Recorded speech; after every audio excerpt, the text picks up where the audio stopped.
అందరికీ నమస్కారం.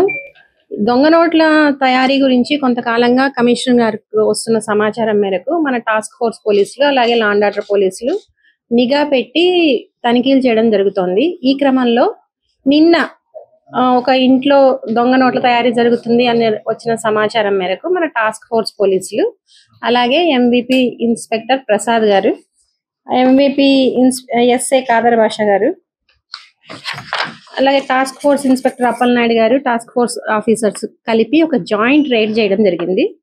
ఆ ప్రదేశంలో ఎంవిపి కాలనీలో, ఎంవిపి పోలీస్ స్టేషన్ లిమిట్స్ లోని ఒక ప్రదేశంలో తనిఖీ చేయగా ఒక శ్రీరామ్ ఎలియాస్ గుప్తా అన్న ఒక వ్యక్తి మనకు పట్టుబట్టడం జరిగింది.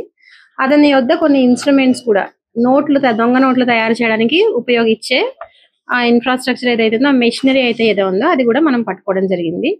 అతన్ని మనం విచారించగా ఆల్రెడీ అతని మీద మధ్యప్రదేశ్ లో కొన్ని కేసులు ఉన్నట్లు, అతను అలాగే వరప్రసాద్, ఆనంద్ అన్న ముగ్గురు కలిసి దొంగ నోట్లు తయారు చేసి వాటిని చలామణి చేసే ఉద్దేశంతో తయారు చేస్తూ ఉండగా సమాచారం మేరకు మనం పట్టుకోవడం జరిగింది.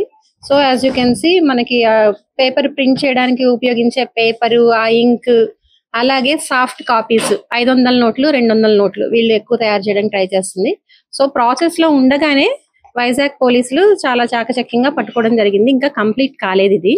రెండో సైడ్ కూడా ప్రింట్ చేసి అప్పుడు చలామణి చేసే ప్రయత్నం చేస్తున్నారు.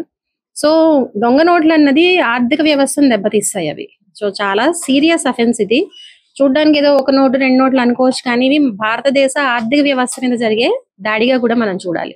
సో దీన్ని, ఇంత పెద్ద నేరాన్ని జరగకుండా ఆపిన టాస్క్ ఫోర్స్ పోలీసుల్ని అలాగే ఎంవిపి ఇన్స్పెక్టర్ ని సిపి సార్ అభినందిస్తూ సిపి సార్ చేతుల మీదుగా వాళ్ళకి అప్రిసియేషన్ కూడా ఇవ్వడం జరుగుతుంది. అలాగే పౌరులకు కూడా ఇట్లాంటి సమాచారం ఏదన్నా ఉన్నట్లయితే మాకు తెలియజేయవలసిందిగా కోరుతున్నాను. Thank you.